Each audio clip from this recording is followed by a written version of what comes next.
My name is Domingo Wilson, 34 years old, born into a family where military excellence was the only acceptable path.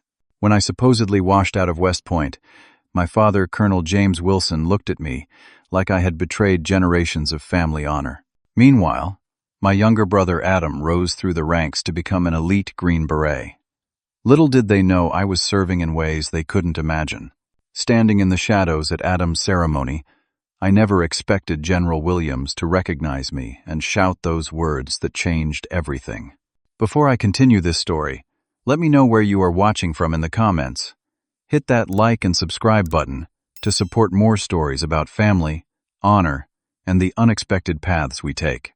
I grew up knowing exactly what was expected of me. The Wilson name had appeared on military rolls since the Civil War, with each generation serving with distinction. My father, Colonel James Wilson, was not just any soldier. He was a decorated Army Ranger with 4 tours of duty and a chest full of medals that told stories he rarely shared aloud. His stern face and ramrod straight posture commanded respect from everyone he encountered, whether in uniform or civilian clothes. My mother Catherine met him during his 2nd tour when she was serving as a military nurse. She came from her own line of service, with a father who had been a Navy commander and a mother who had worked in military intelligence during the Cold War. Their marriage seemed predestined, 2 branches of military service joining forces to create what my father always called the next generation of American defenders. Our childhood unfolded across military bases around the world: Fort Bragg, Ramstein Air Base in Germany, Yokota in Japan, each move bringing new schools but the same expectations. By age 6, I could recite the Army values in my sleep. By 10, I could identify most weapons systems by sight. My father started our physical training regimen before Adam and I were teenagers. Morning runs and strict workout schedules that would rival most adult military prep programs. Adam, younger than me by just 2 years, seemed born for this life. He excelled at everything military from the start. Physical challenges that left me struggling seemed effortless to him. He could assemble and disassemble firearms with uncanny speed. His room was always inspection ready. Even as children, the contrast between us became apparent. Not that I was a failure, far from it. I performed well above average in everything. But in the Wilson household, well above average was considered barely adequate. Every dinner conversation revolved around military history, strategy, or family legacy. My father would quiz us on famous battles or military protocols while passing the potatoes. My mother, though gentler in her approach, reinforced the same values. She would tell us stories of her father navigating a destroyer through typhoons, or her mother decoding encrypted messages that saved American lives. The pressure was constant and intense. Our walls were adorned not with sports posters or movie stars, but with family military photos dating back generations. Great-grandfather Thomas Wilson at Normandy. Grandfather Robert earning his Silver Star in Korea. My father receiving commendations in Desert Storm. These images watched over us like silent judges of our worthiness. When I was accepted to West Point, my father actually smiled, a rare expression I had seen perhaps a dozen times in my life. He pulled out a bottle of scotch he had been saving for 20 years and poured 3 glasses, one for himself, one for me, and one for my grandfather who had passed away but whose spirit, my father insisted, would want to celebrate this moment. My mother took photos of us toasting, later framing them and adding them to the wall of Wilson military achievement. Adam received his own acceptance letter 2 years later, strengthening my father's conviction that the Wilson legacy was secure. He started referring to us as the next generation of military leadership, discussing our future commissions and duty stations as if they were already determined. The weight of these expectations settled on my shoulders like a heavy pack during a forced march. The summer before I left for West Point, my father took me to visit the graves of our family members at Arlington National Cemetery. We stood in silence before each headstone, as he recited their accomplishments and sacrifices. At the end of our visit, he placed his hand on my shoulder, the closest thing to affection he typically displayed, and said simply, "These men gave everything. We honor them by continuing their work." I wanted to make him proud. I truly did. I studied military history and strategy beyond what was required in school. I pushed myself physically until muscles screamed in protest. I learned to ignore exhaustion, discomfort, and doubt. I molded myself into what a Wilson should be, burying any interests or talents that didn't align with the path laid out for me. But deep inside, questions lingered that I dared not voice aloud. Was this truly my calling? Was there no other way to serve my country? What would happen if I failed to meet the Wilson standard? The answers seemed predetermined and unchangeable. This was my duty. There was no alternative path to honor, and failure was simply not an option. As the bus carried me through the gates of West Point that first day, I felt both pride and trepidation. The gray stone buildings stood like sentinels of tradition and excellence. Upperclassmen barked orders as new cadets scrambled to comply. I took a deep breath and stepped forward into what everyone in my family believed was my destiny. I had no idea then how differently things would unfold, or that my true service would require the appearance of the very failure my family feared most. My first year at West Point progressed exactly as my father had expected. I excelled in military tactics, maintained strong physical scores, and performed well academically. Letters home were filled with achievements he could proudly share with his fellow officers. Each success felt like another brick in the foundation of the Wilson legacy. The change came during my second year, on an ordinary Tuesday that would alter the course of my life. After tactical training, I was approached by a civilian instructor who asked me to stay behind. Once the room cleared, two men in suits entered. They introduced themselves simply as Mr. Taylor and Mr. Taylor Reeves, but their credentials identified them as high-ranking officials from an intelligence agency I had only heard whispered about. What happened in the next hour still feels surreal when I recall it. They had been watching me, they said. Not just my performance at the academy, but my language aptitude tests from high school, my psychological profiles, even papers I had written on international relations. They believed I had qualities they rarely found in candidates: adaptability, perception, and what they called cognitive flexibility. They were offering me a different path to serve my country, one that would require sacrifices I couldn't yet comprehend. The first sacrifice became immediately clear. If I accepted, I would need to leave West Point, not with honors, but in apparent failure. My cover story would involve academic struggles and disciplinary issues. I would become, in the eyes of everyone who knew me, a washout, a disappointment. The first Wilson to break the chain of military excellence. I asked for time to consider, but Mr. Taylor shook his head. This was a one-time offer, and my answer had to come now. The weight of generations of Wilson men seemed to press down on me in that moment. I thought of my father's rare smile when I had been accepted, of the family photos on our walls, of Arlington, and the promises made at those graves. I also thought about something my grandfather had told me before he died, something I had never shared with my father. He had pulled me close during our last visit and whispered, "The greatest service is often invisible to all but a few." I never fully understood what he meant until that moment in the classroom. I said yes. What followed was the most difficult 6 months of my life.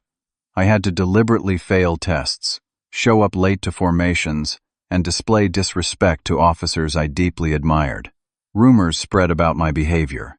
Friends slowly distanced themselves. The disappointment in my tactical officer's eyes cut deeper than any reprimand. Then came the phone call to my father. The formal notification that Cadet Wilson was being separated from the United States Military Academy for failure to maintain academic and disciplinary standards. I held the phone away from my ear as his voice rose in disbelief, then anger, then a cold, quiet tone that was somehow worse than shouting. I arrived home to a house that felt like enemy territory. My mother tried to maintain normalcy, but her eyes held questions she couldn't bring herself to ask. Adam, home on break from his own stellar first year at the academy, vacillated between awkward support and confused disappointment. But my father, he was stone. He spoke to me only when absolutely necessary, addressing me as Domingo rather than son. The family dinner 2 nights after my return remains seared in my memory. My father had invited several family friends, all military, all aware of my situation. He stood at the head of the table, glass raised, and spoke about Adam's achievements and promising future. Then, looking directly at me for the first time since my return, he added, "The Wilson legacy continues, despite unexpected breaks in the chain." Those words hung in the air like smoke. I forced myself to maintain eye contact, to not reveal the truth that burned inside me. I was not breaking the legacy. I was extending it in ways he couldn't know. The following years required constant deception. While my family believed I was stumbling through civilian jobs, unable to find my footing without military structure, I was actually undergoing intensive training. Languages, combat techniques, psychological operations, technology I didn't know existed. I learned to become someone else. Several someone elses, actually, with different histories and personalities I could don like uniforms. Each holiday, each family gathering, became an exercise in cover maintenance. I invented mundane jobs and apartments in cities, chosen specifically because my family was unlikely to visit. I manufactured girlfriends who conveniently couldn't attend family functions. I became expert at redirecting conversations away from my apparent lack of direction and toward Adam's continued achievements. My mother tried, in her quiet way, to bridge the gulf between my father and me. She would pull out childhood photos, reminisce about my early accomplishments, remind him of times when he had expressed pride in me. He would listen in silence, then find reasons to leave the room. Adam struggled with his own conflicted loyalty. During one rare moment alone, he confessed that he missed the brother he had looked up to and didn't understand what had happened at West Point. I wanted so badly to tell him the truth, to see respect return to his eyes. Instead, I had to play the role of apologetic failure, assuring him that I was finding my own way, just not the Wilson way.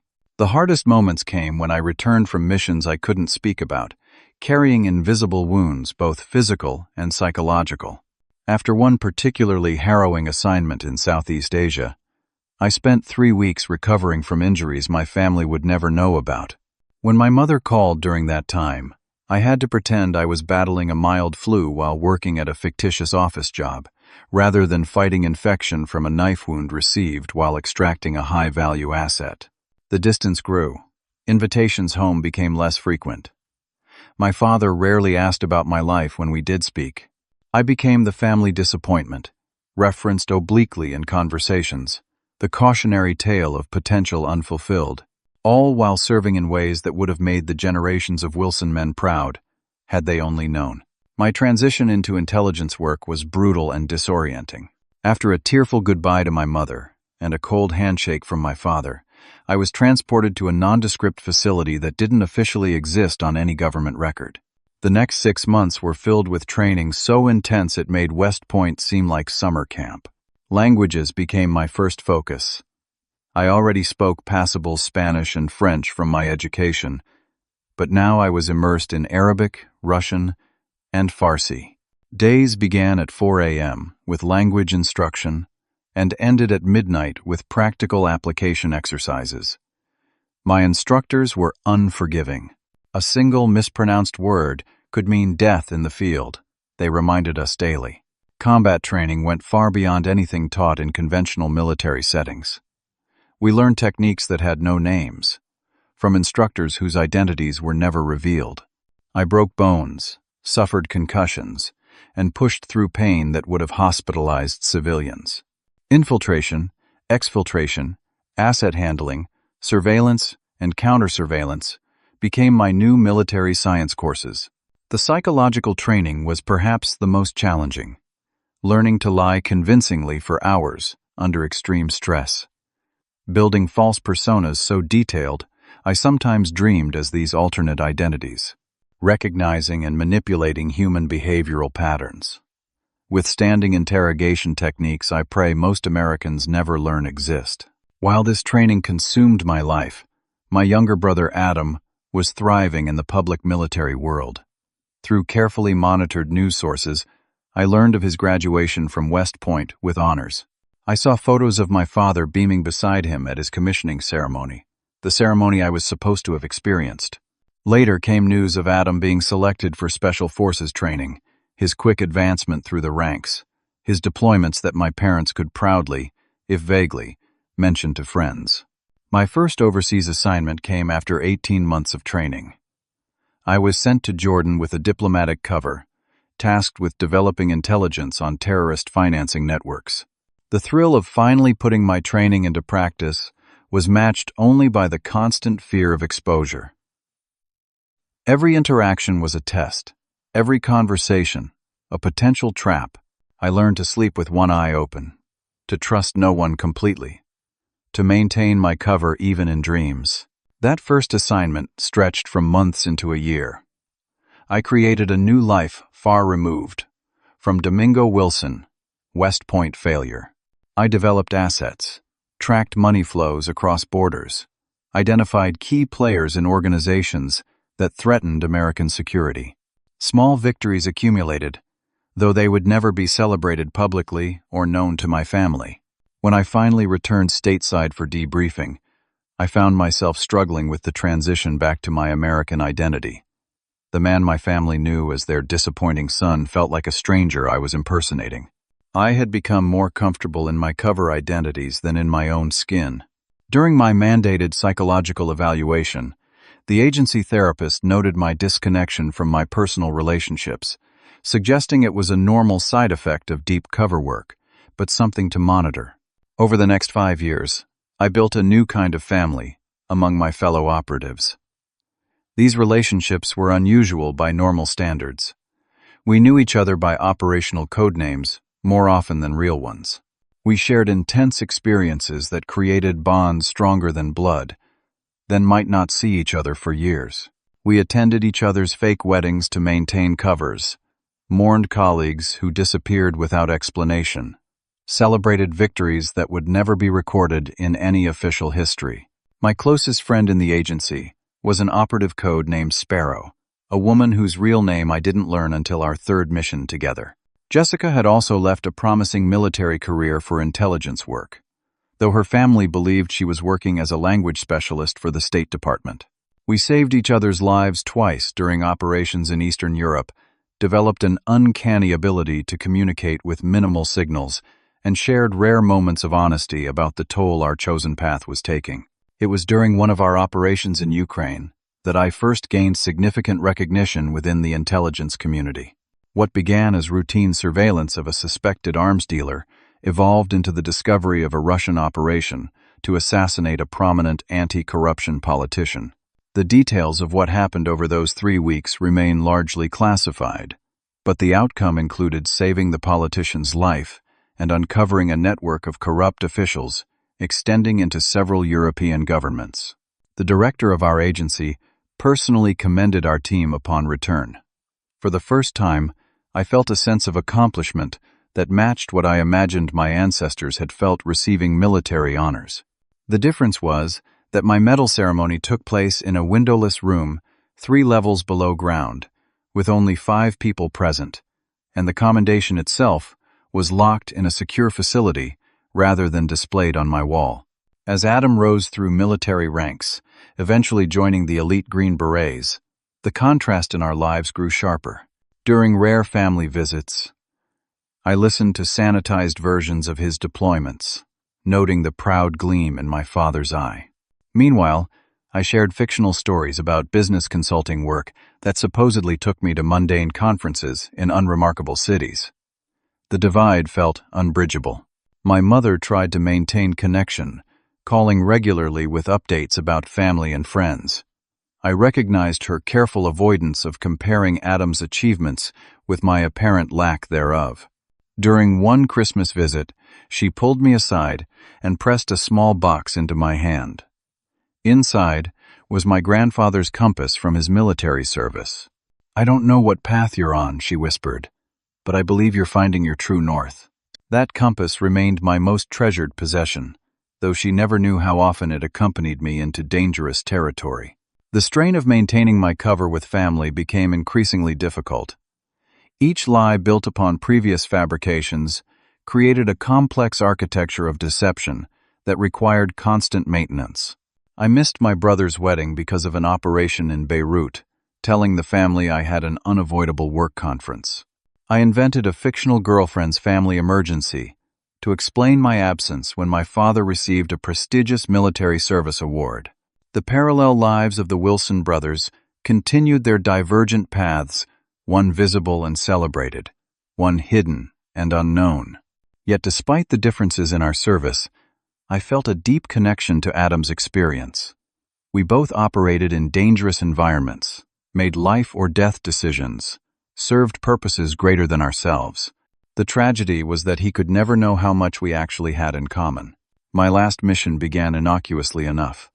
Intelligence had identified a new terrorist cell, operating across several countries, with indications they were planning something significant on American soil. Initial reports suggested they were recruiting scientists with backgrounds in chemical engineering.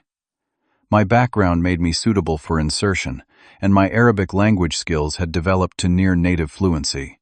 The operation would be long-term deep cover, potentially spanning years rather than months.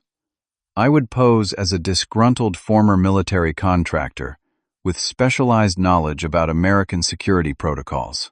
The profile fit perfectly with my supposed failure at West Point and subsequent civilian career. For once, my family's belief in my lack of direction would serve a greater purpose. My handler, Director Sullivan, briefed me personally on this one. I remember his exact words, "This one's different, Domingo. The stakes are higher, and so is the risk. We're not sure how deep their connections go within foreign intelligence services. If your cover is blown, extraction will be extremely difficult.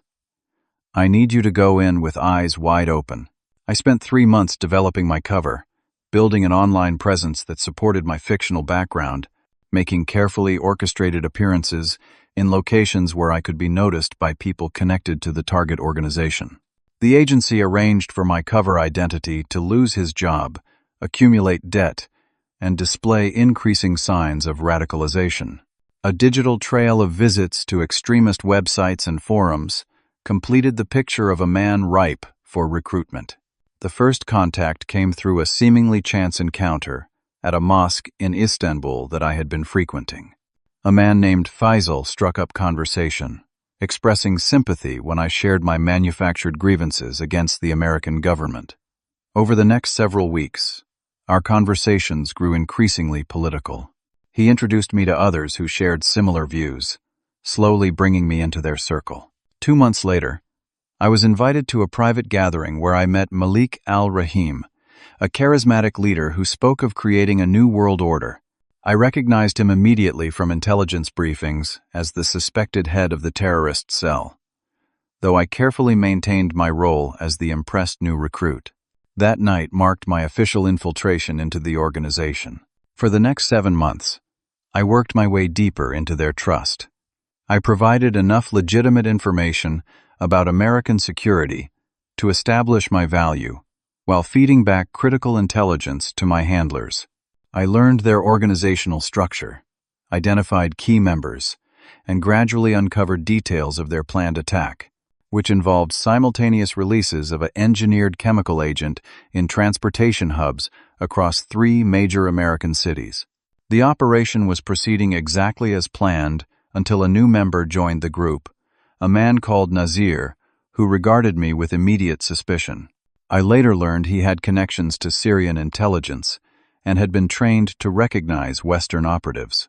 He began questioning inconsistencies in my background, subtle details I couldn't have anticipated being problematic. The morning everything went wrong began like any other. I was scheduled to attend a planning meeting at a compound outside Ankara. Upon arrival, I sensed something different. The usual guards were absent, replaced by men I didn't recognize. As I entered the main building, Nazir stood waiting with Malik and 3 armed men. The look in Malik's eyes told me everything before he spoke a single word. My cover was blown. What followed were 17 days of interrogation that tested every aspect of my training. They kept me in a windowless room, alternating between physical torture and psychological manipulation. I created a layered defense of my cover, admitting to being an American intelligence agent, but insisting I was working for a different agency with different objectives than what they suspected. I fed them partial truths wrapped in convincing lies, buying time while revealing nothing of operational value. On the 18th day, during a transfer between facilities, I saw my opportunity. One guard grew momentarily careless with his weapon. The sequence that followed was pure muscle memory from years of training. 3 guards dead, 1 wounded, and myself sustaining a gunshot to the shoulder and multiple broken ribs. I managed to acquire a vehicle and drive to a predetermined emergency extraction point. With no way to contact my handlers securely, I initiated the prearranged signal for catastrophic cover loss. Within hours, I was airlifted to a military medical facility in Germany operating under diplomatic cover. My condition was critical for several days, with infections setting in from wounds that had gone untreated during captivity. During my recovery, Director Sullivan informed me that the agency had made a tactical decision. Based on intercepted communications, the terrorist cell believed they had killed me during my escape. To maintain this advantage, the agency officially listed me as presumed dead. All my known covers were burned, and a controlled leak of information about an unnamed American agent killed in Turkey made its way through intelligence channels. What I didn't anticipate was that this information would reach my family. From my hospital bed, I watched via secure video feed as a military chaplain and notification officer arrived at my parents' home. I saw my mother collapse into a chair, my father standing rigid and expressionless, and Adam, who happened to be home on leave, supporting them both. I had never felt more conflicted in my life, wanting desperately to tell them I was alive while understanding the operational necessity of maintaining the deception. What did you expect? Surveillance equipment? Weapons on the walls? Adam requested and received a brief compassionate delay in his deployment, then returned to duty with what his commanding officers noted was exceptional focus and determination. The irony wasn't lost on me that in death, I had finally earned a measure of my father's respect. Reports indicated he spoke of me at a memorial service held at West Point, describing me as a son who found his way to service through unexpected paths. He didn't know how true those words were. As my recovery progressed, the intelligence gathered during my infiltration led to the disruption of the terrorist cell's plot. Multiple arrests across 3 countries dismantled their operational capability. With the immediate threat neutralized and my physical condition improved, discussions began about my status going forward. After extensive security reviews, the agency determined that the operational necessity for my death had passed. While my previous covers remained burned, I could potentially resume limited intelligence work under new identities. More significantly, I was cleared to reconnect with my family, though with strict limitations on what I could disclose about my actual work. The timing coincided with a major ceremony honoring Adam and his Special Forces team for a classified operation. Director Sullivan suggested this public event might provide an appropriate setting for my resurrection. After years in the shadows, I would step back into the light in a very public way. The symmetry appealed to me, my supposed failure and actual death giving way to revelation at the moment of my brother's greatest success. I arrived at Fort Bragg the evening before the ceremony, staying in a secure facility on base. No one in my family knew I was alive, let alone present. The plan was for me to observe from a distance, assess their emotional state, and choose an appropriate moment to reveal myself. I spent a sleepless night contemplating how they might react, particularly my father. Would the truth of my service erase years of perceived failure? Would the deception, even in service to country, be unforgivable? By dawn, I had no answers, only a resolution to face whatever came. My recovery took nearly 5 months. Multiple surgeries, physical therapy, psychological debriefing, and the creation of an entirely new identity occupied my days. During this time, I received periodic updates on my family. My mother had withdrawn from most social activities. My father threw himself into veterans' causes with renewed intensity. My throat tightened as I spotted them. My mother, thinner than I remembered, dressed in a blue suit she had worn to my cousin's wedding years ago. My father, his military bearing unmistakable, even in civilian clothes. Silver hair cut precisely as it had been throughout my childhood. And Adam, resplendent in his dress uniform, the epitome of the Wilson military tradition. They sat together, my father occasionally nodding to acquaintances, my mother clutching a handkerchief she didn't yet need, but seemed to anticipate requiring. The ceremony began with the posting of colors and national anthem. I stood at attention automatically, the military bearing ingrained despite years in the shadows. Various speakers took the stage, praising the exceptional service of the Special Forces team being recognized. Though specifics of their operation remained classified, the significance was made clear through carefully worded commendations about extraordinary courage under extreme circumstances. I studied my family as the ceremony progressed. My father sat with the straight-backed pride I recognized from my childhood. This was his element, military tradition and excellence on display. My mother alternated between dabbing at her eyes and smiling proudly at Adam, and my brother, normally so expressive, maintained the stoic composure expected of an elite soldier, though I could see the slight tension in his jaw that betrayed his emotions. As Adam and his team were called forward to receive their commendations, I felt a complex surge of emotions: pride in my brother's achievements, sorrow for the years of connection lost, anxiety about the revelation to come, seeing him stand tall as the embodiment of everything our family valued. I wondered if there could ever be room for my very different kind of service, alongside his conventional heroism.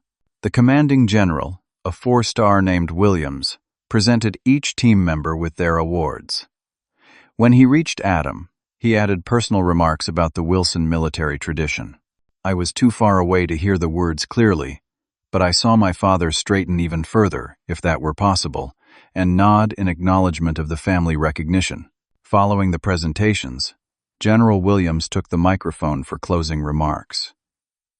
I had just decided to wait until after the ceremony to approach my family, when everything changed in an instant. The general paused mid-sentence, his eyes scanning the crowd, then stopping directly on me. Despite my sunglasses and the distance between us, I knew immediately that he recognized me. General Williams had been briefly involved in the intelligence operation I had participated in Eastern Europe years earlier. Though he wasn't directly in my chain of command, he had been present for a critical joint operation briefing and would have seen my file. His security clearance was high enough that he might even know about my presumed death status. The pause stretched uncomfortably long. The crowd began to murmur in confusion. Then, with absolute clarity, his voice boomed through the speakers. "Agent Wilson, you're alive?" The words hit the assembled crowd like a physical force. Hundreds of heads turned in my direction.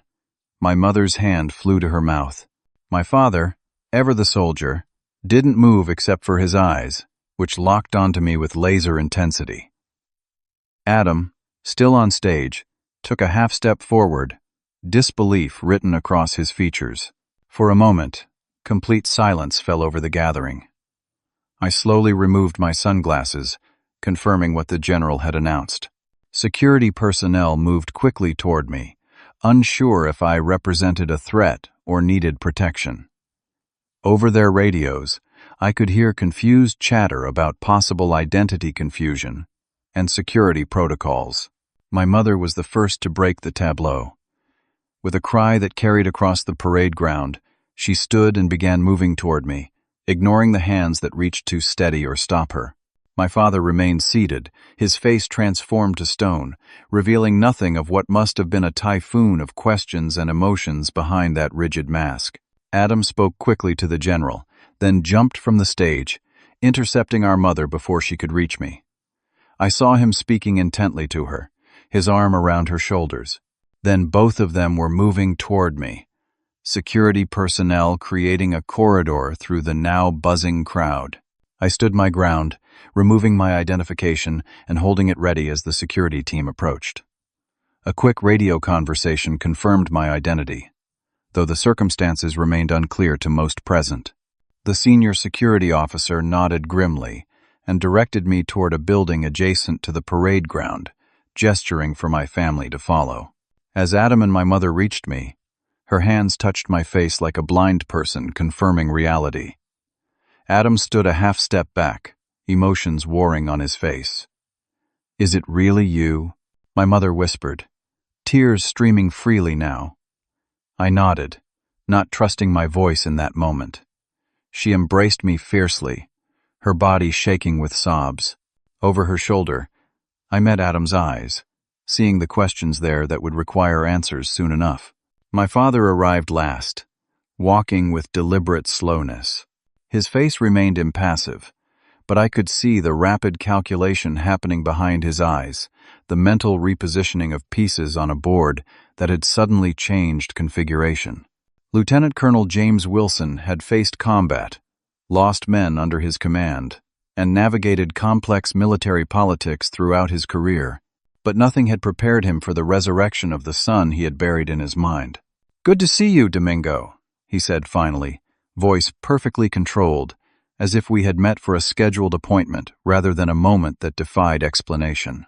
The formal handshake he offered spoke volumes about the walls still standing between us, walls I hoped might finally begin to fall once the truth was known. The senior security officer intervened then, directing us toward a private conference room. "This way, please," he said with the tone of someone accustomed to managing sensitive situations. "General Williams will join you shortly. I believe there are some matters that require explanation." As we walked toward the building, the ceremony behind us dissolved into confused murmuring. I heard my name repeated through the crowd, along with phrases like intelligence agent and back from the dead. Adam leaned close to me and whispered, "You've got a lot of explaining to do, brother." I nodded, thinking that for the first time in many years, I might finally be able to tell my family something resembling the truth. The conference room door closed behind us with a heavy click, sealing us away from the confusion outside. An American flag stood in one corner. Various military commendations and unit insignias decorated the walls. My mother hadn't released my arm since our reunion, as if afraid I might vanish again if she broke contact. Adam stood nearby, protective of her while eyeing me with a mixture of joy and wariness. My father positioned himself precisely at parade rest near the window, looking out at the ceremony that continued in subdued fashion despite the disruption. We weren't alone for long. The door opened to admit General Williams, accompanied by a civilian I recognized immediately as Director Sullivan from the agency. The security personnel stationed outside the door came to attention as they entered, then resumed their positions as the door closed again. "Domingo," Director Sullivan nodded to me, then addressed my family. "Mrs. Wilson, Colonel, Lieutenant Wilson. I apologize for the unusual circumstances of this reunion. This isn't how we planned to handle the situation." My father turned from the window, his military bearing perfect as he addressed the highest-ranking person in the room. "General Williams, perhaps you could explain why my son, who we were informed had died 7 months ago, is standing in this room, and why you referred to him as agent." The general glanced at Director Sullivan, who gave a slight nod. General Williams cleared his throat. "Colonel Wilson, what I'm about to tell you is classified, though given the public nature of today's incident, certain disclosures have been authorized." He gestured for everyone to sit at the conference table. My mother pulled me to a seat beside her, still maintaining physical contact. Adam sat on her other side, while my father reluctantly took a chair, his posture no less rigid for being seated. "Your son has been serving his country, Colonel, in ways that required particular sacrifices. Director Sullivan here can provide more details, as Domingo has been under his agency's direction for some time." All eyes turned to Sullivan, who straightened his tie before speaking. "Colonel and Mrs. Wilson, Lieutenant, I'm the Director of Special Activities Division, though officially, that's not a role that exists on any government organizational chart. Your son, Domingo, was recruited from West Point during his 2nd year based on exceptional aptitude profiles that identified him as uniquely suited for intelligence work." My father's jaw tightened visibly. "You're telling me his washout was orchestrated?" "It was a necessary cover story," Sullivan confirmed. "The work Domingo has been doing requires complete separation from his previous life, including the appearance of failure or unsuitability for conventional service. "And what exactly is this work?" my father asked, voice carefully controlled, but with an undercurrent of growing anger. "I'm afraid the specifics remain classified even now," Sullivan replied. "What I can tell you is that your son has been operating at the highest levels of national security in environments where conventional military presence isn't possible. His actions have directly prevented multiple threats to American lives and interests." My father stood suddenly, the chair scraping loudly against the floor. "You expect me to accept this without evidence? After years of believing my son had thrown away his opportunities, his family legacy? After months of believing he was dead?" He turned to me, eyes burning with the first real emotion he had displayed. "Why should I believe any of this, Domingo?" Before I could respond, General Williams intervened. "Because I'm telling you it's true, James." The general rarely used my father's first name, a sign of their long professional relationship. "I've personally reviewed some of Domingo's operational files. What he's done would earn him the highest military honors if they could ever be made public. You've had 2 sons serving with distinction all this time, just in very different battlefields." My father's expression flickered between doubt and a reluctant reassessment. He turned back to me. "You let us believe you had failed. You let us grieve your death." It was my turn to speak, after years of necessary lies. I stood to face him directly. "Yes, sir, I did, because the mission required it. Just as you taught us that duty sometimes demands personal sacrifice." The silence that followed felt electric. My father and I locked eyes in a way we hadn't since before West Point, neither willing to look away first. Finally, Adam broke the tension.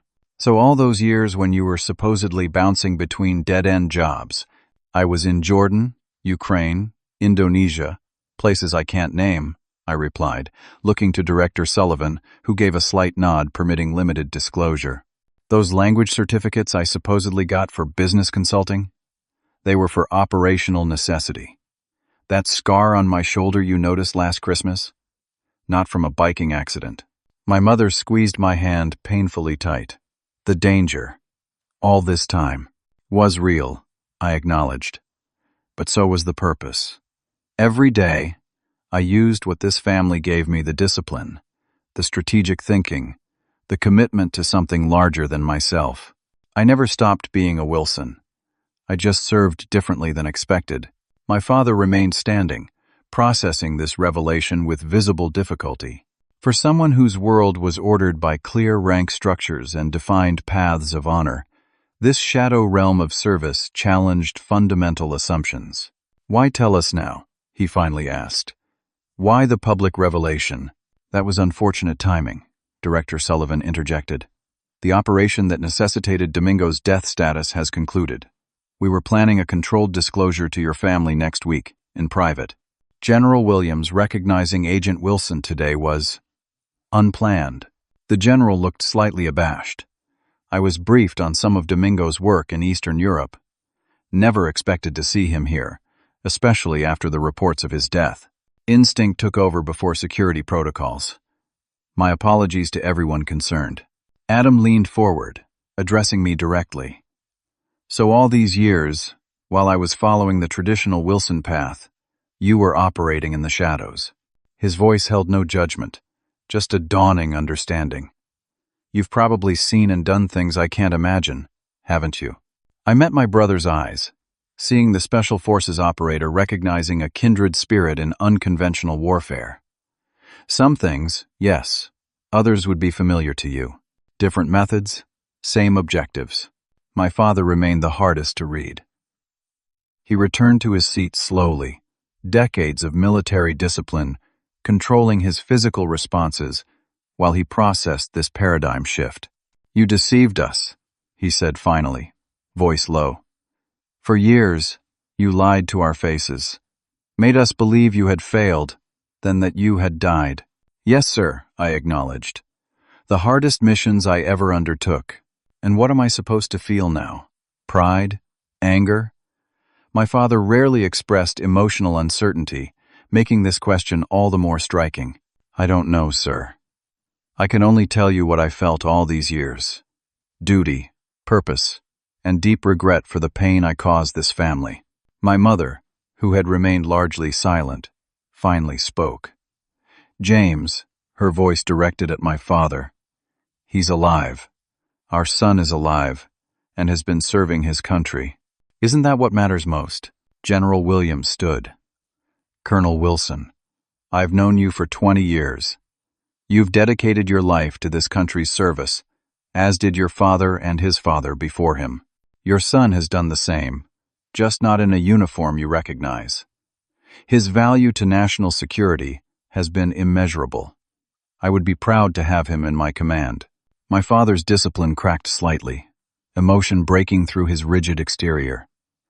I always believed he lacked commitment, he said quietly, that he quit when things got difficult.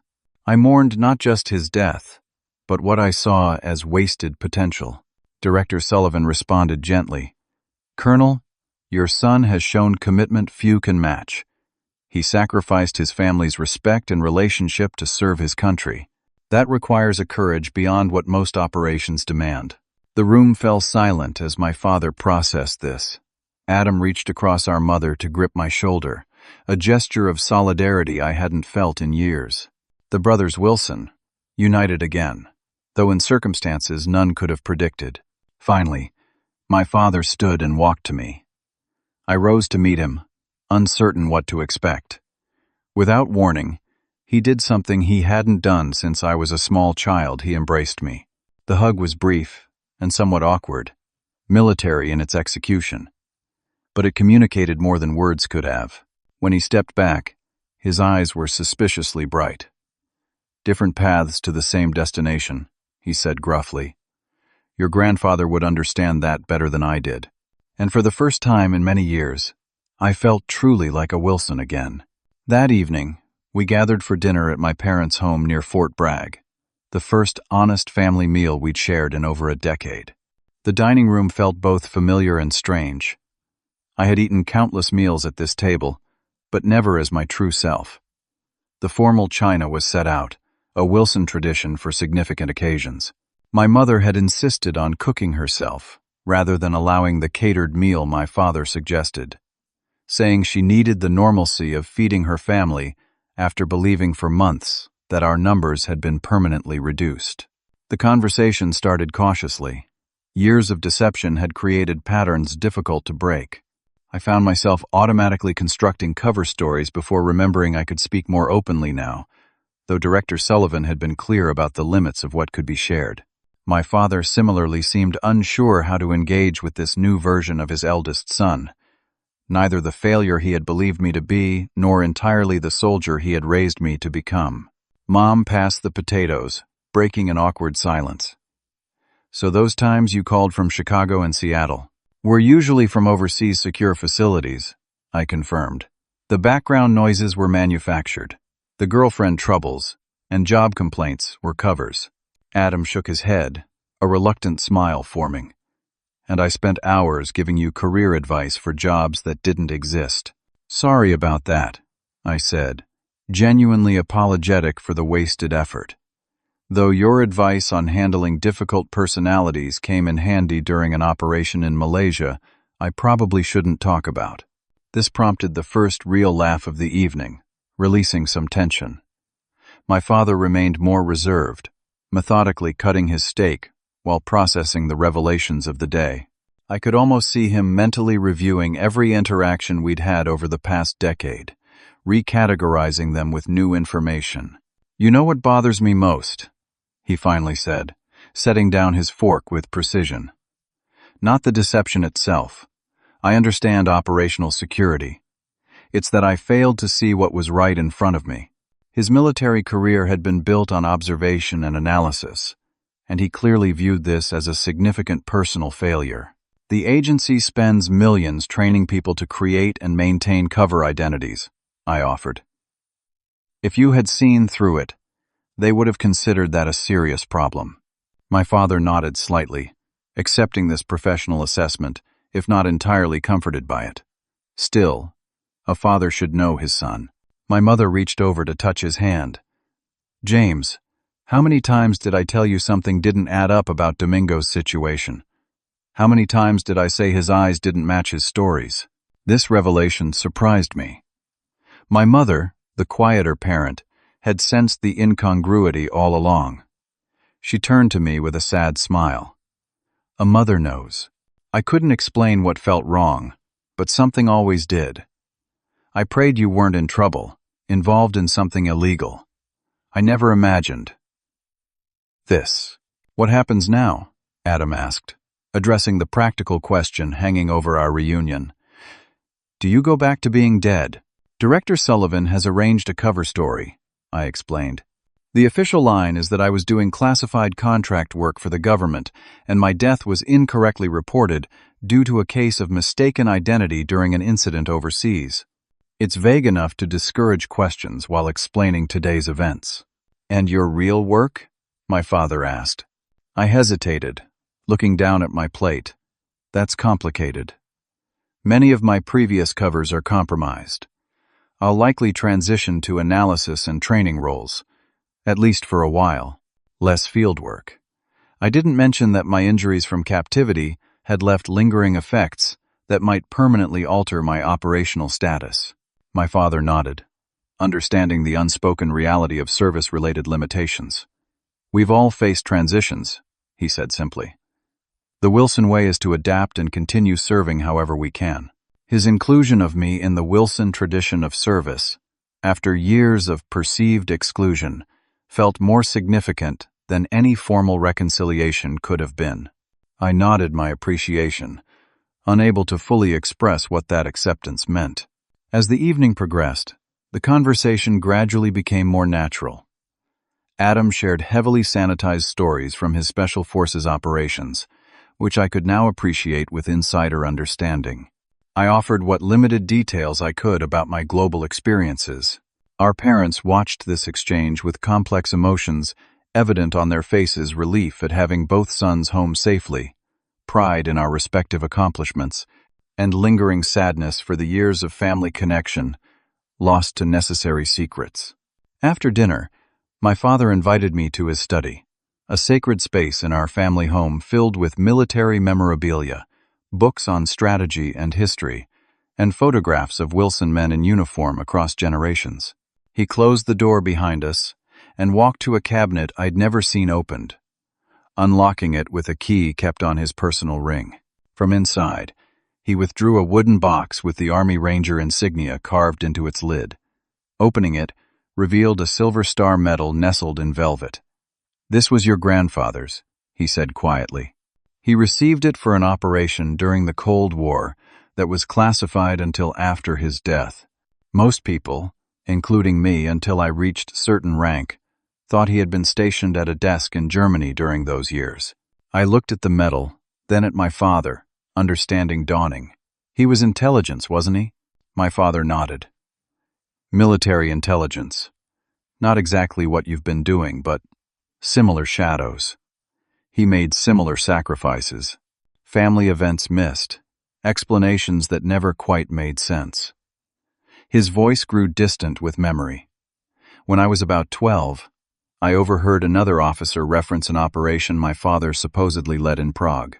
I confronted him, told him I knew he was lying about his service. He took it stoically, never revealed the truth until I had sufficient clearance decades later. The parallel to my own experience was striking. So you understood more than you let on today. Let's say I processed the revelation faster than might have been expected, he acknowledged with the ghost of a smile. Though I genuinely believed you had washed out of West Point. That deception was thoroughly convincing. He replaced the medal in its box, but handed me a folded paper that had been beneath it. I recognized my grandfather's handwriting immediately. He wrote this to me when I made colonel, my father explained. I think it belongs to you now. I unfolded the paper carefully, reading words penned decades earlier. The greatest service is often invisible to all but a few. The true measure of a Wilson is not the uniform he wears, but the purpose he serves, and the principles he upholds. I remembered my grandfather whispering the first sentence to me before he died, words that had influenced my decision at West Point. Looking up at my father, I saw a new understanding between us. He might never fully comprehend the details of my work, just as I would never fully know all aspects of his military career, but we had found common ground in purpose, if not in path. When we rejoined the others, a new ease had settled over the family. My mother had found photo albums from our childhood, and she and Adam were laughing over embarrassing moments from our youth. For the first time in years, I allowed myself to fully inhabit my identity as Domingo Wilson, neither maintaining a cover nor hiding behind the facade of failure. As the evening wound down, Adam and I stepped outside onto the back porch, the spring night cool and clear. The same stars had watched over us on different battlefields around the world and now witnessed our reunion. "So, Special Activities Division, huh?" he said, leaning against the railing. "That explains a lot, actually. You always were too good at lying during poker games." I laughed, accepting the compliment embedded in the accusation. "And you always did like the direct approach. The Green Berets suit you. Different paths, same destination." He echoed our father's earlier words, serving the same flag, just on different poles. "That's the thing I've learned," I said, looking up at the stars. "The Wilson legacy isn't about which branch or which role. It's about the choice to put something larger than yourself first." Dad was right about that all along, even if he had a narrow view of how it should look. Adam nodded thoughtfully. "You know he's going to start bringing you to those veterans events now. Parade you around as his spy son." "God help me," I groaned, though the thought of being publicly acknowledged as part of the family legacy again held more appeal than I wanted to admit. As we prepared to leave, my mother held me longer than usual, whispering that she expected regular calls now that I was officially alive again. My father's handshake was firmer, his eye contact direct and unguarded for the first time in years. The Wilson men exchanged a look of mutual respect that transcended words. Driving back to the temporary housing the agency had arranged, I reflected on the day's events. The public revelation hadn't gone according to plan, but the outcome held a certain poetic symmetry.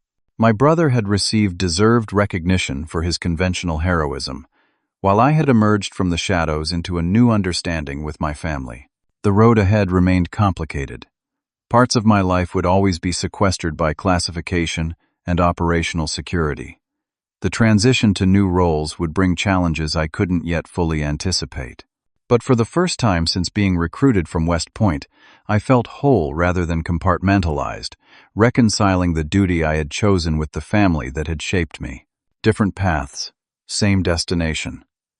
The Wilson way, redefined for a new generation. What about you? Has your family ever misunderstood your path or judged you before knowing the whole story? Have you ever had to keep parts of yourself hidden for reasons others couldn't understand? I'd love to hear your experiences in the comments below. And if this story resonated with you, please hit that like button. Subscribe to hear more journeys of family, duty, and finding your own way to serve, and share with someone who might be struggling with family expectations. Thank you for joining me on this journey of reconciliation, and remember that true understanding often lies beyond what's immediately visible.